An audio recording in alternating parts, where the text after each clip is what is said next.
Il a fallu un président fort comme Donald Trump pour décider de ne pas reporter le problème aux futures administrations, aux générations futures, et d'affronter les Iraniens à un moment où ils étaient les plus vulnérables et de s'occuper de ce problème.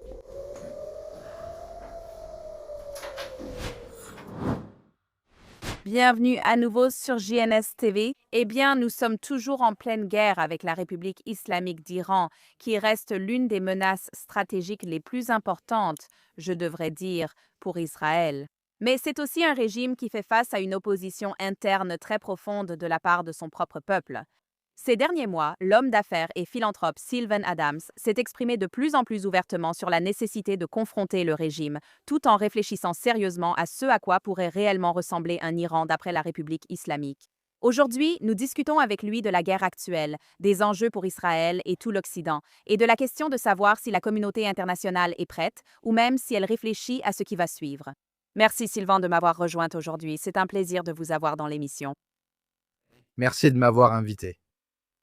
Nous sommes maintenant en pleine guerre directe avec la République islamique. Et je dois vous demander, de votre point de vue, comment pensez-vous que les États-Unis et Israël s'en sortent jusqu'à présent? Que pensez-vous qu'il doit se passer ensuite pour garantir que le régime ne puisse plus menacer la région? Eh bien, je pense que c'est quelque chose de remarquable. Je ne crois pas que nous ayons déjà vu une guerre se produire où les partis ont complètement démantelé chaque système. Nous parlons des deux meilleures forces aériennes du monde entier, des deux meilleures armées du monde entier qui travaillent ensemble, littéralement main dans la main. Et nous les avons complètement écrasés. Nous avons démonté tout leur système. Ils se cachent. Bien sûr, nous avons décapité la direction, à la fois la direction des gardiens de la Révolution et la direction du pays. Le Haman des temps modernes ne nous manquera pas. L'Ayatollah Khamenei. Il ne manquera à personne. Et c'était très approprié que cela se soit produit pendant Purim, que nous l'ayons éliminé à ce moment-là. Donc, je pense que la guerre s'est extrêmement bien passée, extrêmement bien. Malheureusement, les Américains ont subi quelques pertes. Ils ont perdu quelques avions à cause de tirs amis, mais ce sont les Koweïtiens qui ont accidentellement abattu leurs avions. Mais je pense que cela a été une campagne incroyable. Et si je peux me permettre, souligner que les États-Unis n'ont pas de meilleurs amis ni de meilleurs alliés dans le monde entier. Regardez-nous, nous travaillons stratégiquement ensemble. Nous faisons plus que notre part. Oh non, nous avons une alerte. Oh là là, c'est fou. C'est parti pour l'authenticité. Je suppose. Ouais, exactement. Ils savent qu'on ne plaisante pas. Alors regarde, voilà comment ça marche. Voici comment ça fonctionne, mais je ne sais pas si tu as reçu une alerte. Oui, j'en ai reçu une. Ouais, d'accord. Donc pour moi, comment ça fonctionne, c'est qu'on a largement le temps. Je ne cours pas à l'abri en panique. Parfois, il n'est même pas nécessaire de le faire parce que l'urgence passe. Donc on reçoit 3 alertes. Je reçois 3 alertes. Je ne sais pas ce que tu reçois. Je reçois 3 alertes. Je reçois cette première alerte qui me dit de commencer à y penser. Ensuite, on reçoit une deuxième alerte. Oh voilà, je viens juste d'en recevoir une deuxième. Qu'est-ce qu'elle disait? Oui, on t'attend. Oui, on reçoit une deuxième alerte et ensuite, on entend la véritable sirène. Et la sirène nous dit qu'on a 1 minute et demie pour rejoindre notre abri. À quelle distance es-tu pour te mettre en sécurité? Juste à côté, j'ai un abri juste ici, oui. Parfait. Donc dès que la sirène retentit, je peux courir là-bas. Oui. Ouais, d'accord. Donc tu peux monter cette partie, mais comme tu l'as dit, qu'est-ce que tu penses de ça niveau authenticité? Ils savent qu'on ne ment pas. Oui. Et ils voient à quel point on reste calme face à l'alarme. Donc ça aussi, c'est extrêmement, je pense que c'est très puissant. Fais-en ce que tu veux. Eh bien, tu sais, on va continuer pour l'instant jusqu'à ce qu'on entende l'alarme, mais je veux te demander, tu as commencé à parler des États-Unis et d'Israël qui ont cela. Je parlais de ce qu'est un véritable partenariat, c'est que les États-Unis aujourd'hui n'ont en réalité qu'un seul allié solide dans le monde entier. Tous les Européens ne font que bavarder, bavarder. Les Britanniques n'ont pas voulu laisser les États-Unis utiliser leurs bases. Les Espagnols ont refusé de leur laisser utiliser leurs bases.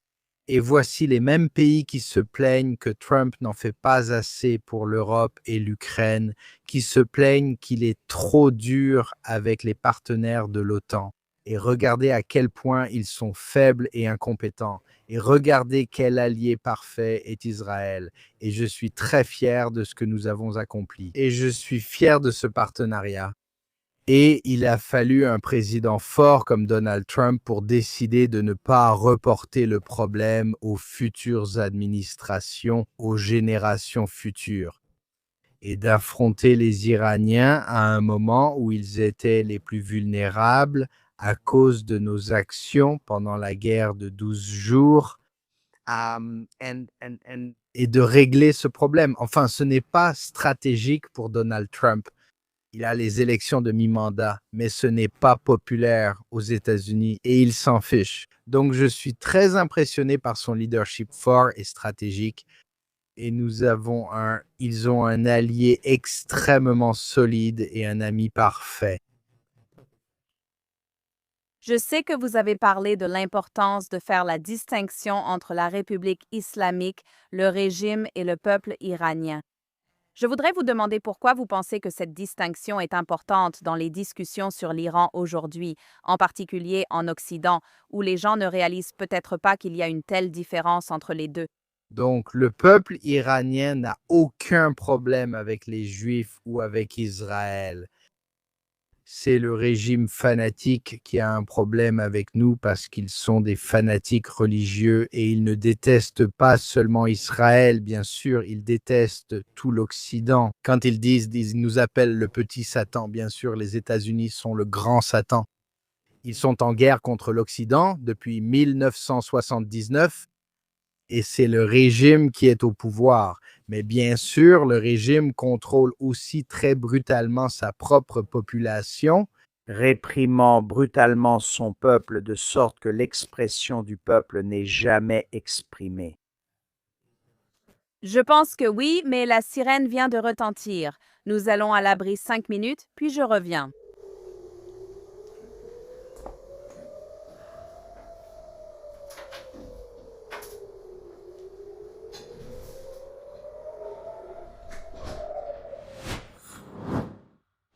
Alors, nous sommes de retour après notre passage à l'abri. Vous savez, si nous allons avoir une discussion sur la campagne militaire contre l'Iran, je suppose, c'était probablement le moment le plus authentique que nous pouvions avoir dans une interview où chacun de nous a dû s'échapper vers son propre abri sécurisé. Eh bien, heureusement, vous allez bien. Je vais bien. Donc, nous pouvons continuer. Mais vous étiez justement en train de parler un peu de la différence entre le régime et le peuple. Oui, donc encore une fois, comme je l'ai indiqué, le peuple n'a aucun problème avec Israël, ils n'ont aucun problème avec les Juifs, ils n'ont pas non plus de problème avec l'Occident. Tout cela est une création de leur régime fanatique et dément qui cherche à répandre leur folle philosophie djihadiste dans le reste du monde. Et en gros, à créer une république islamique euh, dans le monde entier. Et nous ne sommes que le premier adversaire dans leur ligne de mire. Et bien sûr, notre simple présence au Moyen-Orient est une provocation pour eux. Et encore une fois, le peuple n'a aucun problème. Nous avons eu des relations pacifiques avec les Perses pendant des milliers d'années. Je vais rappeler à vos auditeurs um, du fait que Kourosh, que nous appelons Cyrus, de Babylone, a libéré les Juifs et nous a permis de rentrer chez nous et de reconstruire notre temple. Bon, nous avons donc une relation très ancienne avec les Perses. Nous avons eu d'excellentes relations jusqu'à la révolution iranienne de 1979. Nous avions de bonnes relations avec les régimes précédents.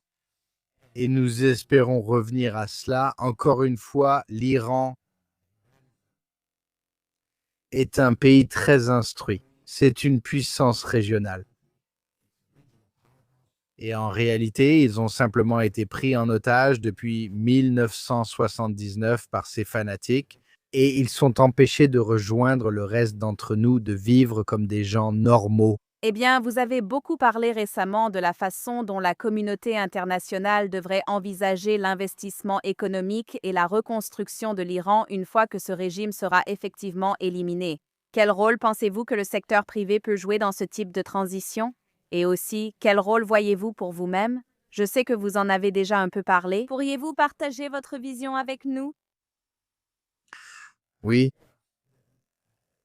nous devons commencer à penser au jour d'après parce qu'il approche de plus en plus.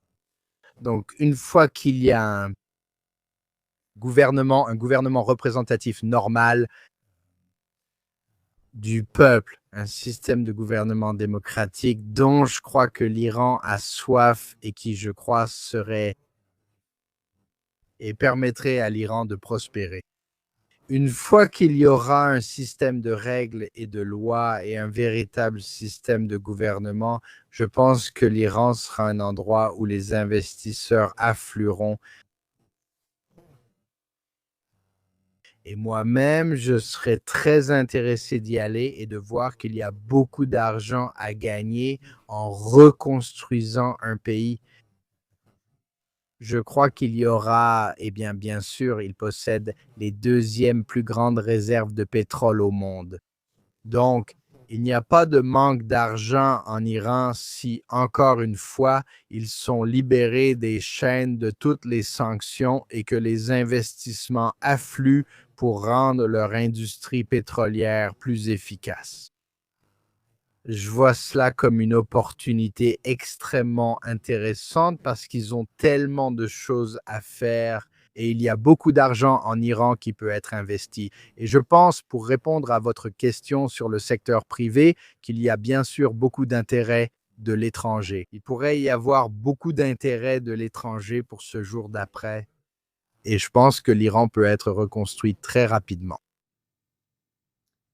Eh bien, absolument. Enfin, je serais d'accord avec vous là-dessus. Je pense même que quand on parle de ce partenariat historique que vous avez décrit entre les Iraniens et le peuple juif, puis plus tard l'État d'Israël, c'est quelque chose qui a des milliers d'années d'histoire. Et donc, cela pourrait vraiment boucler la boucle grâce à ce dont vous parlez, parce qu'il y a tellement de matière grise en Israël et dans la communauté des startups. Cela pourrait régler de nombreux problèmes sur place, de l'eau aux défis monétaires et aux limitations d'Internet. Même aujourd'hui, certains projets travaillent dessus, c'est donc à surveiller pour l'avenir, mais je voudrais changer de sujet car je sais que vous avez parlé de la désinformation, de la propagande ou même des campagnes de subversion qui sont souvent menées par des régimes comme celui du Qatar, avec des investissements dans des universités américaines et internationales. Nous l'avons aussi constaté récemment de la République islamique, notamment la semaine dernière, avec la désinformation qu'elle propage en Occident. À quel point pensez-vous que ce que nous voyons aujourd'hui est lié à ces campagnes d'influence et de désinformation plus larges? Il existe donc un axe de la désinformation, tout comme il existe un axe du mal. Et il se trouve que ce sont les mêmes acteurs. Pour moi, tout commence, le point de départ est l'émirat du Qatar. Ce sont les pires acteurs sur la scène mondiale. Ils investissent. Ils sont les principaux promoteurs financiers des frères musulmans. Et ils essaient de promouvoir l'idéologie des frères musulmans partout dans le monde. Encore une fois, du côté sunnite, c'est l'équivalent de l'ambition chiite iranienne de transformer le reste du monde en république islamique. Donc, ils sont du côté sunnite. Encore une fois, tout a commencé il y a 25 ans lorsqu'ils ont lancé Al Jazeera. J'encourage donc vos auditeurs à se forcer à regarder Al Jazeera pour voir à quel point c'est un réseau de propagande terrible et quelles choses horribles ils disent. Je me suis forcé à le faire à l'occasion juste pour savoir ce qui se passe là-bas. Donc, si quelqu'un pense que les Qataris sont nos amis, il suffit d'allumer Al Jazeera et vous perdrez très, très vite cette illusion. Euh, Donc l'axe commence au Qatar. Il s'étend jusqu'à l'Iran, comme vous l'avez si bien mentionné. Et nous avons vu des éléments de leur désinformation depuis le début de cette guerre. Et plus récemment, les Chinois se sont joints à la fête. Et dans leur cas, ils ne sont pas nécessairement antisémites ou anti-Israël, mais ils sont anti-occidentaux. Et ils se rendent compte que c'est une autre façon d'être perturbateur en Occident. Et ils font partie de cela. Et ce que nous voyons maintenant, c'est vraiment un véritable alignement des superpuissances. Vraiment. C'est d'une certaine manière une lutte par procuration des superpuissances en Iran, tout comme cela l'a été au Venezuela, le Venezuela et l'Iran. Ils fournissent à la Chine environ 25% de son pétrole brut qui est raffiné en Chine, d'ailleurs, et à des prix fortement réduits.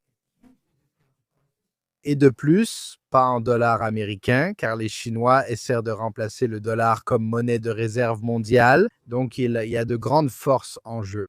Et les Chinois sont des membres actifs à travers TikTok et par d'autres moyens dans cette campagne de désinformation.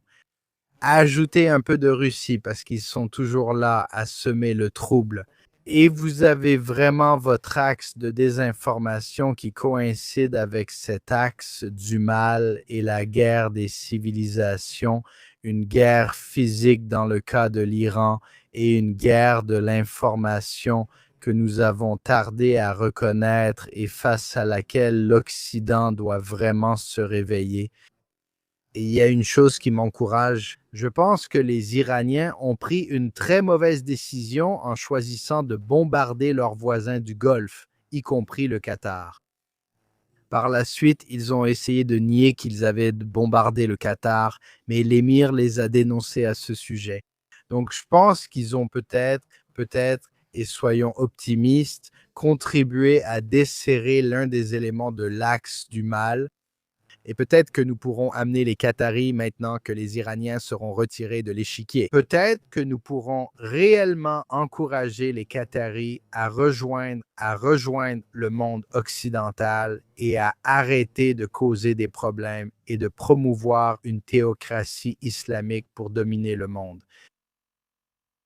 L'une des autres choses dont je sais que vous avez parlé en lien avec la désinformation, c'est la montée de l'antisémitisme, de la haine des Juifs vraiment partout dans le monde, surtout depuis le 7 octobre. Quel rôle cette campagne de désinformation a-t-elle joué dans l'amplification et l'intensification de la haine des Juifs, aussi bien à gauche qu'à droite, au niveau international? Oui, c'est donc un problème sérieux pour nous. Et comme je l'ai dit, nous avons été lents à reconnaître que cela relève d'une question stratégique. Euh, Et c'est une véritable menace pour nous parce que si nous finissons par être isolés partout dans le monde, dans le cas d'Israël, et bien sûr si les Juifs sont ostracisés, nous verrons. C'est comme un double coup dur pour nous, où nous ne pouvons pas vivre en tant qu'entité isolée. Et ils l'ont reconnu, les Qataris, les Chinois et tous les autres. Ils l'ont reconnu. Et ont essayé de nous isoler et ils ont encouragé cet antisémitisme. Et les Qataris ont acheté de l'influence. Nous l'avons vu dans les universités américaines. Ce n'est pas un hasard si lorsque les camps de tente ont surgi sur tous les campus américains, ils avaient tous la même marque de tente et les mêmes formations, et il s'agissait d'activités planifiées. Les Qataris ont des agents dans pratiquement toutes les villes occidentales, plusieurs agents. Ils ont des bots, ils ont acheté des campagnes qui diffusent de l'influence de ces acteurs hostiles, et ils ont toujours réussi à rallier la gauche. Je l'appelle la gauche délirante, la gauche anarchiste, qui a servi d'idiot utile pour cette campagne des frères musulmans. Même s'ils n'ont absolument rien en commun autrement, à part leurs idées communes d'intersectionnalité et de haine des Juifs. Ils n'ont vraiment rien en commun et les gauchistes ne survivraient pas très longtemps dans aucune de ces sociétés des frères musulmans. Mais maintenant, ils sont même allés plus loin et ont décidé d'infiltrer également la droite. Et en recrutant des agents payés comme Tucker Carlson, qui est à la solde des Qataris et qui dit des choses insensées, et il a beaucoup de partisans. Et donc, nous sommes pris en étau à la fois par la gauche et par la droite. Et c'est un vrai problème pour nous. Maintenant, j'ai beaucoup confiance en nos capacités. Nous sommes la nation des startups. Je crois que nous avons les moyens de riposter. Nous n'avons pas besoin d'un billion de dollars comme les Qataris ont investi dans cette campagne qui est une campagne de 25 ans contre nous. Nous n'avons pas besoin d'un billion de dollars et nous pouvons rattraper notre retard très rapidement. Euh, avec des technologies comme l'IA et d'autres choses que nous sommes tout à fait capables de faire. Et il y a un moyen de riposter, mais il faut qu'on s'y mette sérieusement. Et comme je l'ai dit, c'est une guerre d'un autre genre. C'est une guerre de l'information que nous ne pouvons pas perdre. Absolument. Je dis toujours que lorsqu'on parle de Hasbara, le terme hébreu pour les relations publiques, ce n'est pas seulement à propos d'Israël, mais de tout l'Occident. Et il semble que l'Occident ait été un peu endormi pendant de nombreuses années sur ce front. Donc, il est clair que quelque chose doit changer à ce niveau-là. Pour conclure, vous avez évoqué le partenariat militaire exceptionnel entre les États-Unis et Israël, ainsi que leur collaboration dans d'autres domaines, mais surtout militaires. Dans le contexte de la guerre à laquelle nous faisons face actuellement, à quel point cette coopération est-elle importante? Et selon vous, quel rôle les États-Unis devraient-ils jouer à l'avenir? C'est donc un partenariat extraordinaire. Comme je l'ai dit, nous sommes les meilleurs alliés, les meilleurs amis. Les États-Unis avaient autrefois pour meilleurs alliés l'Europe de l'Ouest et le Canada. Et regardez, ces derniers se sont révélés extrêmement peu fiables et critiques à des moments importants de cette crise. Et nous voilà Israël qui a un- une armée incroyable, un service de renseignement incroyable que nous avons pu partager avec notre meilleur allié au monde. Et surtout, nous partageons les mêmes valeurs. Nous partageons les mêmes valeurs et nous avons tous les deux reconnu que ce combat est essentiel et que l'Iran a été affaibli. Et c'est une occasion de vraiment éliminer une fois pour toutes ce régime cancéreux de l'échiquier. Et comme je l'ai dit, je suis très fier de ce partenariat que nous avons ensemble. Et j'espère qu'il durera au-delà de l'administration du président Trump. Nous avons eu de bonnes relations avec l'administration précédente, avec l'administration Biden, et il faut reconnaître au président Biden qu'il est venu en Israël seulement quelques semaines après le 7 octobre et il a adressé un message aux différents groupes soutenus par l'Iran. Il a d'ailleurs lancé son célèbre «N'essayez pas». Et c'était un message très fort à ce moment-là. Et donc nous voyons que nous sommes un grand ami des États-Unis. Biden s'est qualifié lui-même de sioniste. J'espère qu'il ne sera pas le dernier sioniste du Parti démocrate à être élu président. Et nous voyons aussi, comme nous en avons parlé il y a une minute, une infiltration à droite. Donc j'espère que nous n'aurons pas de problème à avoir aussi des présidents républicains amis. Donc nous voulons rester une question non partisane. L'amitié entre Israël et les États-Unis devrait dépasser tout intérêt partisan et devrait être fondée sur les valeurs que nous partageons. Si vous allez au Congrès américain ou dans de nombreux bâtiments à Washington, vous verrez que les États-Unis d'Amérique ont été fondés sur des valeurs judéo-chrétiennes. Et vous voyez toutes nos grandes figures bibliques de l'Ancien Testament chrétien de notre Torah qui sont représentés par des citations et leurs portraits dans le Congrès américain et au Capitole des États-Unis. Et la tradition judéo-chrétienne repose sur les épaules de la tradition judéo-chrétienne. Donc, en réalité, nous partageons les mêmes valeurs et j'ai bon espoir, et dans ce cas précis, je suis optimiste quant au fait que nous resterons de grands alliés. Et je pense que l'Amérique a vu qu'elle n'a pas de meilleur ami dans le monde. Très bien, Sylvan Adams, je vais vous laisser. Je sais que l'entretien a duré plus longtemps que prévu à cause des missiles balistiques en provenance d'Iran. Merci pour votre temps et tout ce que vous faites pour défendre le peuple iranien et la relation entre les États-Unis et Israël, que je considère comme la même cause. Merci encore pour votre temps aujourd'hui. Ce fut un plaisir et prenez soin de vous.